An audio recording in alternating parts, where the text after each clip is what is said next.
They used to tell stories about him, the strongest man who ever lived, a warrior, a leader, a judge of Israel.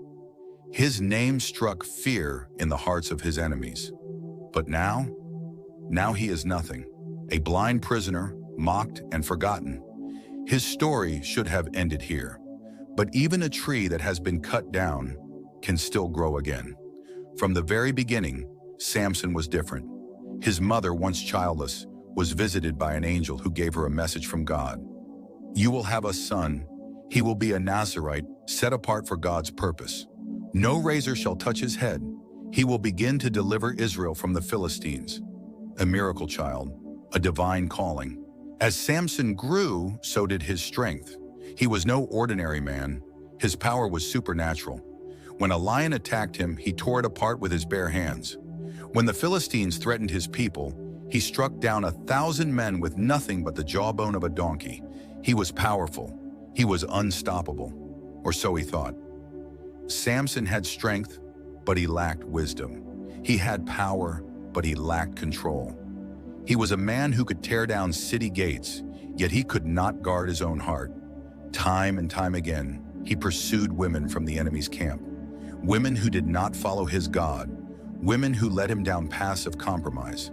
His desires ruled him, and eventually they destroyed him. Then came Delilah. She wasn't the first woman Samson loved, but she would be the last.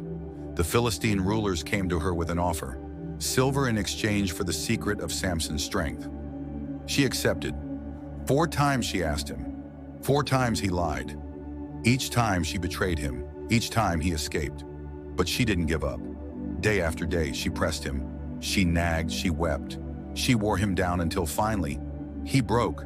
"My strength is in my hair. Cut it, and I will be like any other man." That night while he slept, the razor did its work. His strength left him. And when the Philistines came, he rose to fight. But God was no longer with him. They captured him. They bound him. They gouged out his eyes. The mighty warrior was now a blind slave. Days turned to weeks, weeks to months. As he labored, as he suffered, something happened. His hair began to grow back. More importantly, so did his faith. For the first time in his life, Samson had no strength of his own. And for the first time, he realized that his power was never really his. It had always belonged to God. He had lost his sight, but he was finally seeing clearly. The Philistines threw a feast to celebrate their victory over Samson. Drunken with pride, they dragged him from his prison to entertain them. They laughed at him, mocked him, spit at him. But they didn't notice one thing. His hair had grown back.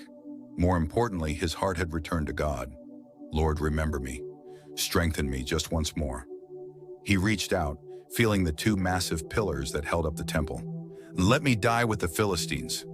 With one final burst of strength, God's strength, he pushed. The pillars cracked. The ground shook. The entire temple collapsed, crushing thousands, including Samson himself. He had lost his life, but in his death, he achieved his greatest victory. Samson's story should have ended in failure. He was chosen by God but wasted his gift. He was called to be a leader, but he followed his own desires. He lost his strength, his freedom, his sight. And yet, God still used him. Because even when we fall, God can lift us up. Even when we lose everything, he can restore. Delilah may have cut his hair, but Delilah couldn't stop his hair from growing again. Even a tree that has been cut down can grow again. Thanks for watching, and for more stories like this, kindly share and subscribe for more, and may you be blessed indeed.